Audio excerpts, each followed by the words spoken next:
सवाल पब्लिका के special edition में आगे बढ़ते हैं। कहा जाता है कि राजनीति में टाइमिंग बहुत ज्यादा मायने रखती है और जून का महीना राजनीति के लिए ऐसा ही टाइम लेकर आए, जब देश के एक छोर से दूसरे कोने तक देश की राजनीति में कई अहम मोड़ आने वाले, जो किसी के लिए सियासत की नई उड़ान तो किसी के लिए राजनीति का नया मोड़ साबित हो सकता है। बंगाल से लेकर यूपी और तमिलनाडु से लेकर दिल्ली तक जून का सियासी कैलेंडर पैक हो चुका है। देश के आने वाले वक्त की राजनीति के एक एक पहलू को विस्तार से सामने रखती यह सुपर एक्सक्लूसिव रिपोर्ट थी।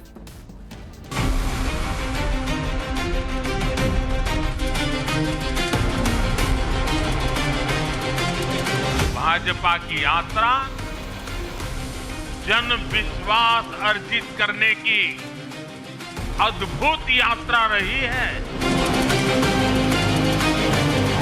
इसीलिए तो 5 साल सफलतापूर्वक चलाने के बाद भी फिर से थंबिंग मेजॉरिटी के साथ आए हैं और 27 में फिर से आएंगे।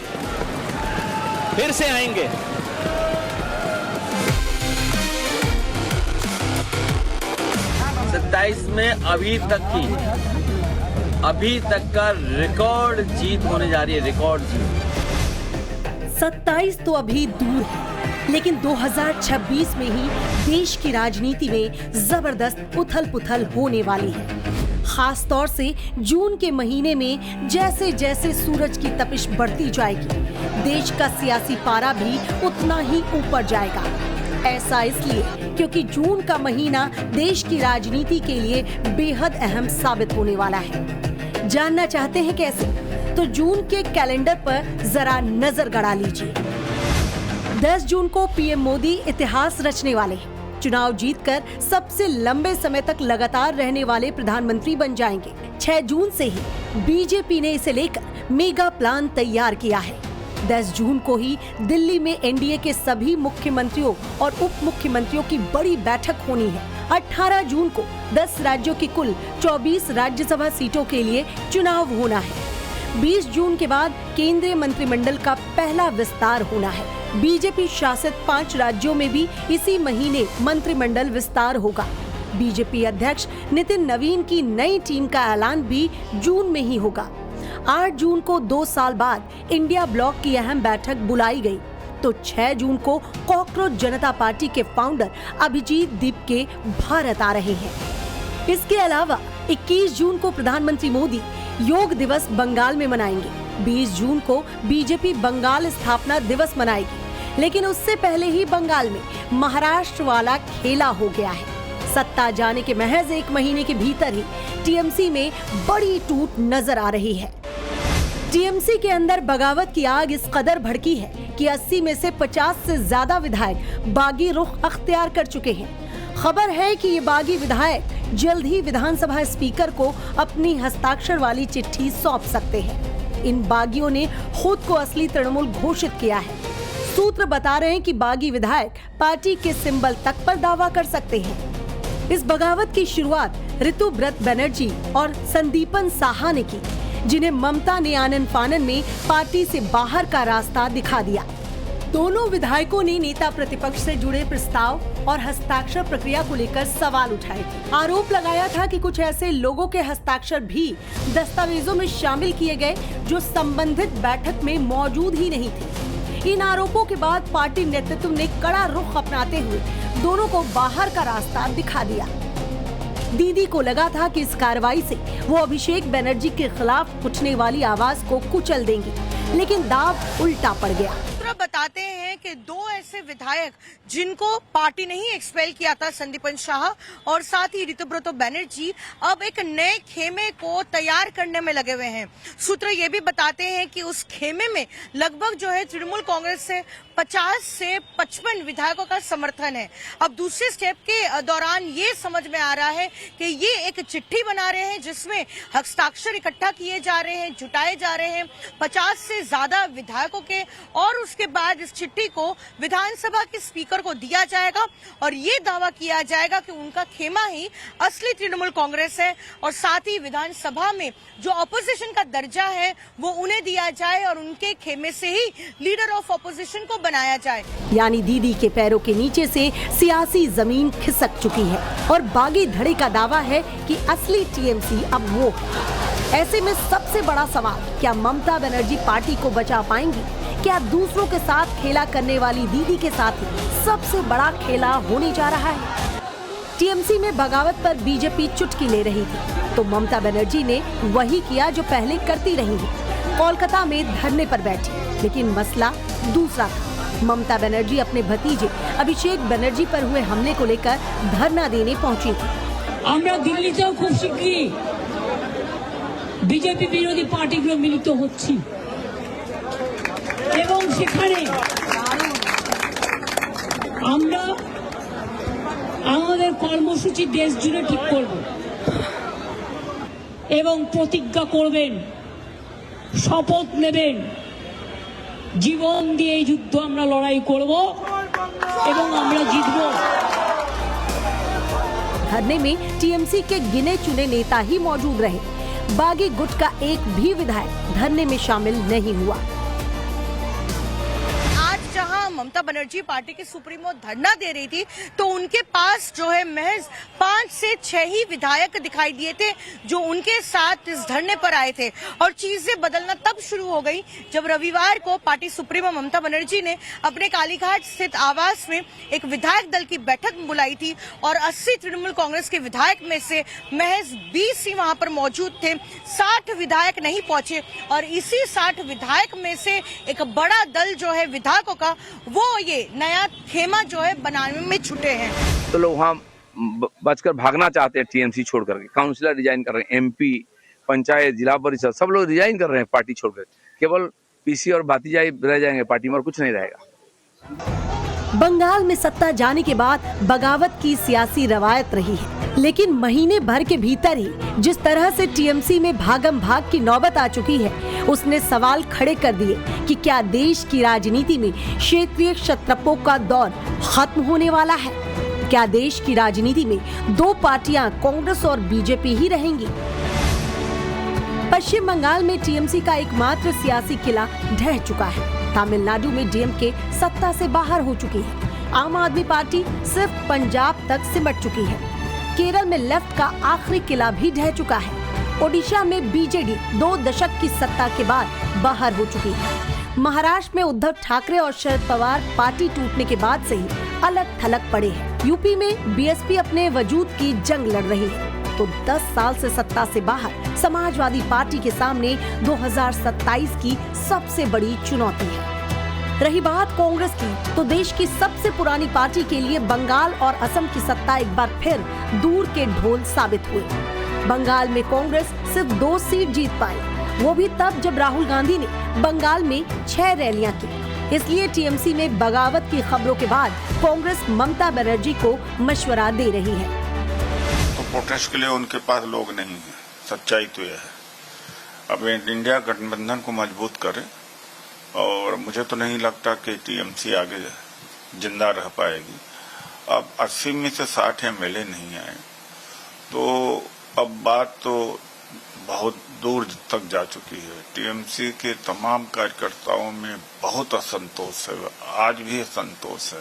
ममता जी ने जो किया है, जो बोया वो काट रही है। बंगाल में दीदी के साथ ही साथ छोड़कर जा रहे हैं। वहीं बंगाल में बदलते हालात ने विपक्षी दलों को एक बार फिर से साथ आने का मौका दे दिया है। दिल्ली में इंडिया ब्लॉक की बड़ी बैठक हो सकती है। बैठक में ममता बनर्जी, उद्धव ठाकरे, अखिलेश यादव और राहुल गांधी शामिल हो सकते हैं। डीएमके और आम आदमी पार्टी के बैठक में शामिल होने पर सस्पेंस है। बैठक में सरकार का मुकाबला करने और विपक्षी एकजुटता को मजबूत करने की रणनीति पर चर्चा की जाएगी। लेकिन उससे पहले ही समाजवादी पार्टी ने बड़ी मांग कर दी है। एसपी नेता रविदास मेहरोत्रा ने मांग की है कि अखिलेश यादव को विपक्षी इंडिया गठबंधन की अगुवाई करनी चाहिए। 2024 के लोकसभा चुनाव में समाजवादी पार्टी और कांग्रेस ने मिलकर चुनाव लड़ा था। 27 में भी दोनों साथ हैं, लेकिन सवाल ये है क्या सीटों को लेकर बात बन पाएगी। इस बीच समाजवादी पार्टी और कांग्रेस ने सीट बंटवारे की तैयारियां तेज कर दी हैं। अखिलेश ने पार्टी नेताओं, सांसदों और विधायकों से सुझाव मांगे हैं कि उनके जिलों में कांग्रेस को कौन कौन सी सीटें दी जा सकती हैं। सूत्रों के मुताबिक समाजवादी पार्टी कांग्रेस के लिए लगभग 60 से 80 सीटों की सूची तैयार कर रही है, जबकि सभी 403 सीटों पर अपने उम्मीदवारों की भी पहचान कर रही है। कांग्रेस शुरुआती बातचीत में करीब 120 सीटों की मांग रख सकती है। हालांकि अंतिम समझौता लगभग 80 सीटों के आसपास हो सकता है। कांग्रेस जीतने योग्य सीटों पर जोर दे रही है और चाहती है कि उसे सामाजिक समीकरणों के लिहाज से मजबूत सीटें मिले। यही मुद्दा सीट बंटवारे में सबसे बड़ा विवाद बन सकता है। वैसे समाजवादी पार्टी के नेता कांग्रेस को क्या सलाह दे रहे हैं, रविदास मेहरोत्रा से ही सुनिए। कांग्रेस गठबंधन धर्म का पालन नहीं करती है। पश्चिम बंगाल में चुनाव हुआ और कांग्रेस पार्टी जो टीएमसी की सरकार थी उसके खिलाफ चुनाव लड़ने का काम किया और एक भी सीट कांग्रेस पार्टी वहां जीत नहीं पाई। यहाँ पर जो है उत्तर प्रदेश में कांग्रेस पार्टी के 2 विधायक, अगर 10 सीटें कांग्रेस मांगती है तो हम लोग देने को तैयार हैं। यानी एक तरफ कांग्रेस और समाजवादी पार्टी में सीटों को लेकर बात हो रही है, दूसरी ओर अखिलेश सभी सीटों पर चुनाव लड़ने की तैयारी भी कर रहे हैं। खबर ये भी है कि बगावत रोकने के लिए समाजवादी पार्टी चुनाव से काफी पहले ही उम्मीदवारों के नाम का ऐलान कर सकती है। इस बीच बीजेपी के लिए साउथ से बड़े झटके के आसार नजर आ रहे हैं। अटकलें हैं कि तमिलनाडु में बीजेपी के पूर्व अध्यक्ष अन्नामलाई अलग राह चुन सकते हैं। अन्नामलाई ने दिल्ली में बीजेपी मुख्यालय में पार्टी अध्यक्ष नितिन नवीन और बीएल संतोष से मुलाकात की। अन्नामलाई गृह मंत्री अमित शाह से भी मिले। अन्नामलाई की दिल्ली यात्रा ऐसे वक्त में हो रही है जब उनके सियासी भविष्य को लेकर कयास लगाए जा रहे हैं। अन्नामलाई के बीजेपी छोड़कर नई पार्टी बनाने की चर्चा के अलावा पार्टी उनको राज्यसभा सीट का ऑफर देने की चर्चाएं भी कर रही है। कयासबाजी के बीच दिल्ली रवाना होने से पहले अन्नामलाई ने अटकलों को लेकर कुछ भी कहने से इनकार कर दिया।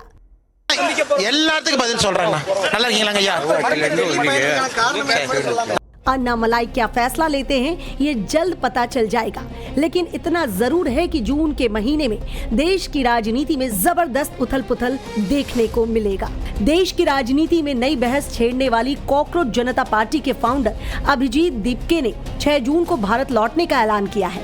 6 जून को ही दिल्ली के जंतर मंतर पर प्रदर्शन करने की भी तैयारी है। सोशल मीडिया पर वीडियो जारी कर छात्रों और समर्थकों से आंदोलन में शामिल होने की अपील भी की है। अभिजीत दीपके फिलहाल अमेरिका में है। Bureau report, Times Now Navbharat. Uttar Pradesh में योगी आदित्यनाथ का मॉडल है अपराध मुक्त प्रदेश। योगी का क्लियर मैसेज है, जो बोली से नहीं मानेगा वो गोली से मानेगा। दूसरी तरफ आजमगढ़ मॉड्यूल एक बार फिर से चर्चा में है। आजमगढ़ से गिरफ्तार संदिग्ध आतंकी मोहम्मद शेख का पाकिस्तान के शहजाद भट्टी गैंग और आईएसआई से कनेक्शन सामने आया। चंद दिन पहले सहारनपुर से 4 आतंकी गिरफ्तार किए गए थे, जिनका कनेक्शन भी इसी गैंग से सामने आया था। अब सवाल है कि मोहम्मद शेख की गिरफ्तारी के बाद आजमगढ़ मॉडल बनाम योगी मॉडल की बहस क्यों शुरू हो गई। सवाल यह भी है कि क्या मोदी और योगी को रोकने के लिए यूपी में आईएसआई स्लीपर का मॉड्यूल तैयार किया जा रहा। देखिए स्पेशल रिपोर्ट।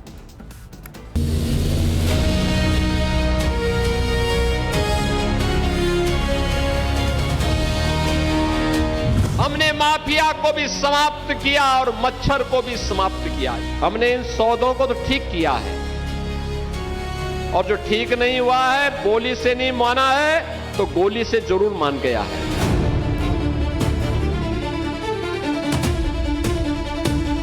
कुछ नहीं सर, जो हम लोग को पता ही नहीं, जो है यहीं पे दुकान पे रहता था। यूपी में माफिया हो, अपराधी हो, आतंकवादी हो, गुंडे हो, बदमाश हो, इन सब के लिए योगी आदित्यनाथ का मैसेज क्लियर है। अपराध के खिलाफ जीरो टॉलरेंस। जो भी देश के कानून के साथ खिलवाड़ करेगा उसे सजा मिलेगी। जो भी बहन बेटियों के साथ अत्याचार करेगा, अगले चौराहे उसका इलाज होगा। यही सीएम योगी का संकल्प है। योगी जो कहते हैं वो करते भी हैं। माफिया को मिट्टी में मिलाने की कसम खाई, करके भी दिखाया। आज भी योगी वही संकल्प दोहरा रहे हैं और कह रहे हैं कि उन्होंने मच्छर और माफियाओं दोनों को समाप्त कर दिया। अब इंसेफ्लाइटिस की बीमारी वैसे ही समाप्त हो गई है जैसे माफिया यूपी से समाप्त हो गए हैं। हमने माफिया को भी समाप्त किया और मच्छर को भी समाप्त किया। ये मच्छर बीमारी लाता था, माफिया बेरोजगारी लाता था। बीमारी और बेरोजगारी दोनों की समस्या का समाधान करके आज यूपी में जब कोई नौकरी निकलती है और सिलेक्शन होता है तो हमारे कुशीनगर के नौजवान भी नियुक्ति पत्र प्राप्त करने के लिए आते हैं। पिछली सरकारें देखो क्या करती थी, कट्टा और बम बनाती थी निर्दोष लोगों को लूटने के लिए, व्यापारियों को लूटने के लिए, बेटियों की सुरक्षा में सेंध लगाती थी। हमने इन सौदों को तो ठीक किया है और जो ठीक नहीं हुआ है, बोली से नहीं माना है तो गोली से जरूर मान गया है। योगी आदित्यनाथ का यह ताजा बयान यूपी के कुशीनगर से आया है। कुशीनगर में योगी आदित्यनाथ ने बहुत सारी बातें कही, जनता को संदेश दिया, उन सब का जिक्र आगे करेंगे। लेकिन कुशीनगर से करीब 165 किलोमीटर दूर आजमगढ़ सुर्खियों में है। वजह है आजमगढ़ से संदिग्ध आतंकी की गिरफ्तारी। तस्वीरों में दिख रहे इस शख्स का नाम मोहम्मद शेख है, जो आजमगढ़ का रहने वाला है। यूपी एटीएस ने इसे गिरफ्तार किया है। आरोप है कि मोहम्मद शेख के तार पाकिस्तानी गैंगस्टर शहजाद भट्टी और पाकिस्तान की खुफिया एजेंसी ISI से जुड़े हैं। एटीएस के मुताबिक मोहम्मद शेख सोशल मीडिया के माध्यम से पाकिस्तानी आतंकियों के नेटवर्क के संपर्क में आया। मोहम्मद शेख का संपर्क शहजाद भट्टी गैंग से जुड़े अजमल गुर्जर और राजा पाकिस्तान नाम के व्यक्तियों से भी था। जांच में यह भी सामने आया कि आरोपी को ट्रायल के तौर पर एक अन्य राज्य की राजनीतिक पार्टी की महिला नेत्री को धमकाने और बाद में उसकी हत्या करने के लिए तैयार किया जा रहा था। आजमगढ़ के खुदादातपुर गांव के रहने वाले मोहम्मद शेख के ऊपर बेहद संगीन आरोप लगे हैं। कहा यह जा रहा है कि वो देश विरोधी जो साजिशें थी उनमें शामिल था और यही कारण था कि यूपी एटीएस की टीम ने पिछले दिनों उसे गिरफ्तार किया है। और फिलहाल देखिए टाइम्स नाउ नवभारत की टीम इस वक्त खुदादातपुर गांव में ही है और आप ये जो मकान देख रहे हैं ये मोहम्मद शेख का ही मकान है और इसी मकान में वो रहता था अपने परिवार के साथ।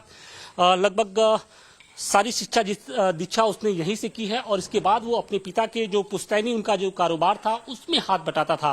लेकिन इस घटना के बाद से जो गांव का माहौल है वो थोड़ा सा गमगीन है। हम आपको तस्वीरें दिखाने की कोशिश करें तो फिलहाल जो गांव के लोग हैं वो इस वक्त मोहम्मद शेख के घर पे पहुंचे हैं और इनके परिवार से भी हम बात करने की कोशिश करेंगे कि क्या मोहम्मद शेख के ऊपर जो आरोप लगे हैं उसके बारे में इनके परिवार का क्या कहना है। फिलहाल हम परिवार के लोगों से बातचीत करने की कोई है?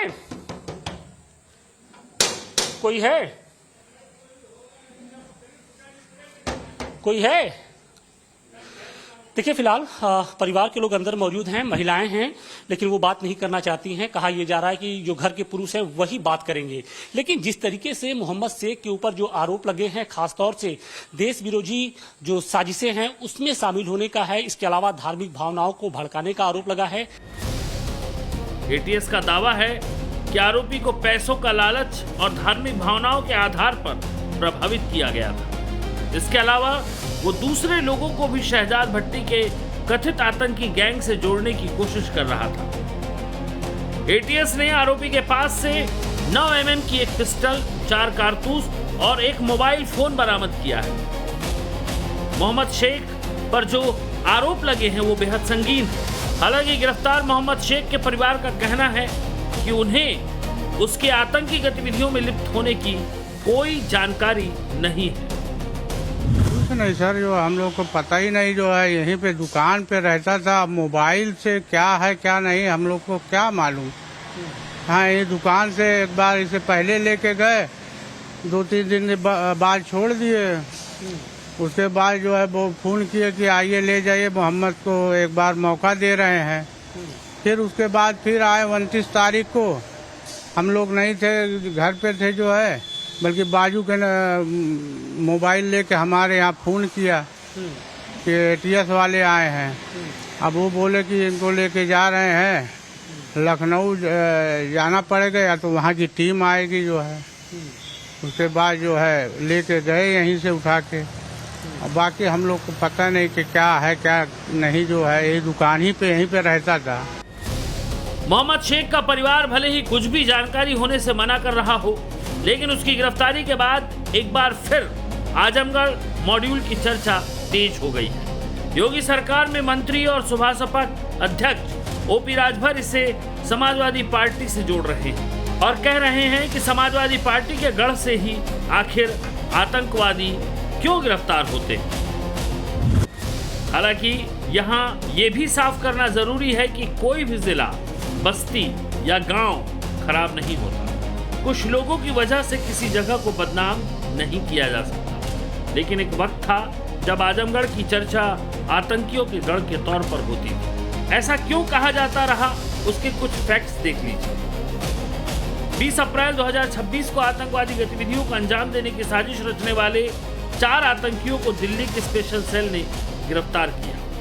उनमें एक आतंकी मुसैब अहमद आजमगढ़ जिले के सिकंदरपुर आइमा का रहने वाला है। 2024 में दिल्ली के नादिर शाह हत्याकांड में शामिल 3 नितलेश तिवारी, विशाल वर्मा और आकाश यादव, तीनों आजमगढ़ के रहने वाले थे। 2023 में दिल्ली पुलिस के स्पेशल सेल ने उत्तर भारत में आईडी ब्लास्ट करने की साजिश रच रहे आईएस मॉड्यूल का भंडाफोड़ किया। इनमें गिरफ्तार इंजीनियर मोहम्मद शाहनवाज के तार भी आजमगढ़ से जुड़े थे।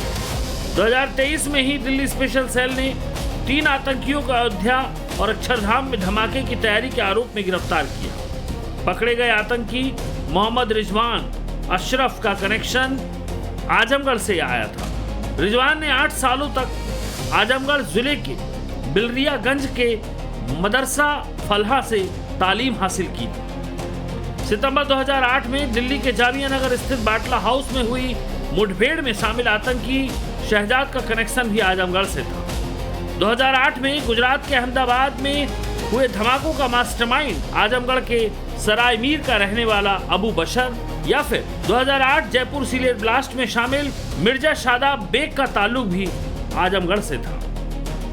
ऐसे कई और मामले हैं जब आजमगढ़ का लिंक ऐसी गतिविधियों में सामने आया। इन आतंकियों की धरपकड़ और पाकिस्तान से लिंक सामने आने के बाद आजमगढ़ मॉड्यूल की चर्चा होने लगी। मोहम्मद शेख की गिरफ्तारी से एक बार फिर से आजमगढ़ सुर्खियों में है। मोहम्मद शेख की गिरफ्तारी पर उसके गांव के लोगों का क्या कहना है, सुनिए। जितने लड़का सब बन जानते, कौन अच्छी बात तो ना है जवन है। मालूम कहाँ से एसटीएफ वाले कहाँ से उठा के ले जाते हैं, क्या करते हैं हमको नहीं मालूम। 18 साल का लड़का जो, उसको क्या मालूम कुछ जो है। उसके बारे में कहा जा रहा है कि वो शहजाद भाटी जो गैंग है, पाकिस्तान का सबसे बड़ा जो गैंग है, उसके संपर्क में था और कई नेता और जो महिला नेता थे वो इसके निशाने पर थे। पिस्टल इसके पास से बरामद हुई है। पिस्टल तो जबरदस्ती बताया गया है जो है ना, वो तो ले गए लखनऊ में जो है। कहते हैं बोलना कि पिस्टल का आधा कट्टा नहीं देखा होगा। जो आप लोग को क्या इस बात का आभास था कि इतनी बड़ी साजिशों में वो शामिल था? नहीं भाई, आवाज किसी को नहीं था। हाँ, अब उसमें क्या है कैसा है अपने लोग को इनमें भी नहीं है, लेकिन बच्चा ठीक ठाक था भाई। मोबाइल जो है उस पर चैटिंग फटिंग हो जाती होगी, हुई होगी। जैसे आपको इल्म नहीं है तो आप कर दिए, बस यही सब होता है। पिताजी की दुकान है, दुकान चाहता, कोई इस तरीके की बात नहीं थी। अब कहाँ से ये चीज आई है, बेहतर तो अब एटीएस वाले ही बता पाएंगे। कह रहे हैं तो कुछ तो होगा, अब क्या होगा बेहतर तो वही बता पाएंगे ना जिसके साथ हुआ है। लेकिन यूपी में योगी का राज है, जो अपराधियों और माफियाओं को मिट्टी में मिलाने की कसम खा चुके हैं। योगी का संकल्प एक ही है, अपराध मुक्त उत्तर प्रदेश। अच्छे लोग चुनते हैं, अच्छा परिणाम आता है, विकास लाते हैं, रोजगार लेके आते हैं, नौकरी लेके आते हैं, सुरक्षा लेकर के आते हैं, बीमारी को समाप्त करते हैं, माफिया और गुंडों को समाप्त करते हैं, उपद्रव को समाप्त करते हैं और उत्सव जैसा माहौल बना करके हर चेहरे पर खुशहाली लाने का काम करते हैं। हर चेहरे पर खुशहाली हो, हर बेटी सुरक्षित हो, हर नौजवान के हाथ में नौकरी हो, हर किसान के खेत में पानी हो, उसका उसकी उपज का दाम मिल सके, इसके लिए प्रयास होता है। योगी अपराध मुक्त यूपी के साथ साथ देश की विरासत और संस्कृति को भी लौटाने का काम कर रहे हैं। कुशीनगर में योगी आदित्यनाथ ने फाजिल नगर का नाम बदलकर पावागढ़ करने का ऐलान किया। पहले मस्करेबाजी होती थी तमकुही राज के नाम पर, फाजिल नगर के नाम पर। विकास के बारे में कोई नहीं सोचता था। यहां तो तमकुई राज को मजाक का पात्र बना दिया था। आज मैं कह सकता हूं तमकुई राज में यहां के विधायक मेहनत करते हैं, योजनाओं को लेके आते हैं, सांसद जी भी आते हैं और परिणाम होता है आपकी जो डिमांड होती है उसको यहां पर जमीनी धरातल पर उतारने का काम विधायक जी और सांसद जी मिलकर के करते हैं। और अब हम लोग इसका नामकरण का भी प्रस्ताव हमने कर दिया है। अब उसका नाम फाजिल नहीं होगा बल्कि पावागढ़ के रूप में हम इसको एक नई मान्यता देने जा रहे हैं। भगवान महावीर से नाम होगा, क्यों हम फाजिल कहेंगे? भगवान महावीर के साथ 24वें तीर्थंकर के साथ पावागढ़ का नाम और पावागढ़ की परंपरा और पावागढ़ की संस्कृति के साथ जुड़ करके देश और दुनिया आपके पास आएगी। सुरक्षा की बात हो या फिर राष्ट्र गौरव और सम्मान की बात, योगी आदित्यनाथ का इनसे समझौता बर्दाश्त नहीं। लेकिन दूसरी तरफ कुछ ऐसी ताकतें जो यूपी में साजिश करने की फिराक में सिर उठा रही हैं, जिनके लिए योगी और उनकी पुलिस का संकल्प है कि जो भी साजिश करेगा उसका मुकम्मल इलाज किया जाएगा। आजमगढ़ से आशुतोष सिंह के साथ ब्यूरो रिपोर्ट, टाइम्स नाउ नौभाग। आगे बढ़ते हैं। क्या बिहार में असम मॉडल लागू करने की तैयारी हो रही है? यह सवाल इसलिए क्योंकि प्रदेश की सम्राट सरकार ने मदरसों की जांच के आदेश दिए। सरकार ने सरकारी फंडिंग वाले मदरसों की जांच के आदेश दिए हैं। शिक्षा विभाग ने इस संबंध में सभी जिलों के डीएम को भी आधिकारिक निर्देश जारी कर दिया है। सरकार का कहना है कि जिन संस्थानों को सरकारी अनुदान मिल रहा, वहां शिक्षा व्यवस्था और नियमों के पालन की वास्तविक स्थिति का आकलन किया जाएगा। 3 सदस्यीय समिति मदरसों की जांच करेगी और उसे 10 दिनों के भीतर रिपोर्ट सौंपनी। मदरसा विद्यालय और संस्कृत विद्यालय के लिए एक नीति बनाने पर बात हुई है और लंबे समय से इसकी जांच ठीक से नहीं हुई है, तो इसकी जांच करा करके और मदरसा और संस्कृत विद्यालयों को एक बार पूरी तरह से हम लोग इसको ठीक से देख लेंगे। जो आवश्यक होगा उसमें सुधार भी किए जाएंगे। प्राइवेट विद्यालयों पर जो नकेल माननीय मुख्यमंत्री जी ने कसा है, उसको लेकर के भी आज तय हुआ कि कमिश्नर स्तर पर इन सब चीज़ों की समीक्षा होगी और जो गाइडलाइन दिए गए हैं उस गाइडलाइन का जो उल्लंघन करेगा उस पर कार्रवाई होगी। यूपी के सीएम योगी ने ऐसी ब्रह्मोस ललकार मारी है कि फील्ड मार्शल मुनीर के होश उड़ गए। पाकिस्तान में राफेल और ब्रह्मोस का ऐसा खौफ है कि मुनीर ने 100 अरब की रॉकेट फोर्स तैयार करने का प्लान बना लिया है।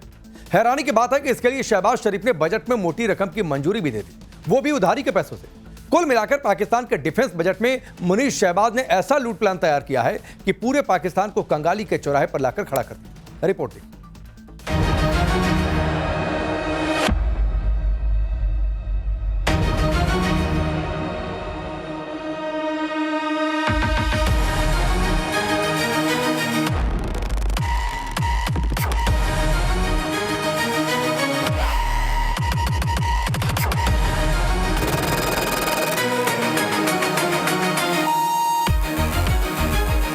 आईएमएफ के दबाव पर पेट्रोल और डीजल पर सब्सिडी बंद करने का भी फैसला कर लिया गया। पाकिस्तान के इस खौफ के पीछे वजह क्या है? क्या हिंदुस्तान के अल्टीमेटम से मुनीर फोर्स डर गई? क्या शहबाज शरीफ को बुरे सपने आ रहे हैं? ये सवाल इसलिए क्योंकि पाकिस्तान के डिफेंस बजट में 100 अरब पाकिस्तानी रुपए की बढ़ोतरी की तैयारी है। मजे की बात तो ये है कि आईएमएफ से कर्ज लिए गए पैसों में से करीब 33% यहीं लगा दिया। पाकिस्तान ने पिछले साल भी डिफेंस बजट में 20% का इजाफा किया था और इस साल भी मोटी रकम झोंकने की तैयारी है। तो सवाल है कि आखिर मुनीर के इस रॉकेट फोर्स बनाने के पीछे असली वजह क्या है? क्या हिंदुस्तान के राफेल और ब्रह्मोस से मुकाबला करने के लिए शहबाज और मुनीर का मास्टर प्लान तैयार हो रहा है? वैसे यूपी के सीएम योगी आदित्यनाथ पाकिस्तान में ट्रेंड करते रहते हैं, क्योंकि गाहे बगाहे सीएम योगी पाकिस्तान को समय समय पर नींद से जगाते जो रहते हैं। पाकिस्तान के मुंह पर तमाचा मारने के लिए हम लोग आए हैं कि नहीं, हम अन्याय नहीं होने देंगे। अन्याय हमारे बंधु बांधवों के साथ अगर करोगे, हम उन्हें शरण भी देंगे और अगर भारत के अंदर दुस्साहस करोगे तो हमारी लखनऊ में ही अब हम लोग ब्रह्मोस मिसाइल बना करके ऐसा दागेंगे कि अस्तित्व ही समाप्त हो जाएगा। भारत की सैन्य ताकत को दुनिया सलाम करती है। पाकिस्तान भी कई बार इससे मुकाबले में मुंह की खा चुका है। 1965 हो या फिर करगिल या फिर सर्जिकल स्ट्राइक या फिर ऑपरेशन सिंदूर, पाकिस्तान की सेना हर मोर्चे पर फेल रही। तभी तो हर साल पाकिस्तानी हुक्मरान मिलिट्री ताकत बढ़ाने के लिए पैसों की परवाह नहीं करता, बेशक वो पैसे कर्ज का ही क्यों न हो। हाल ही में पाकिस्तान को IMF से 1.1 अरब डॉलर यानी करीब 300 अरब पाकिस्तानी करेंसी का पैकेज दिया गया है, जिसमें 100 अरब तो डिफेंस बजट में ही लगाने का फैसला लिया गया है। अब डिफेंस बजट का मतलब है कि मुनीर की तो बल्ले बल्ले, जेब भरने का पूरा मौका है। वैसे भी मुल्क को लूटकर अपनी तिजोरी भरने में मुनीर एक्सपर्ट है। दूसरी तरफ पाकिस्तान के नए डिफेंस बजट की सच्चाई ये भी है कि जब भारत के डिफेंस बजट का डेटा सामने आया था, तब देखिए कैसे पाकिस्तान में गला फाड़ा जा रहा था।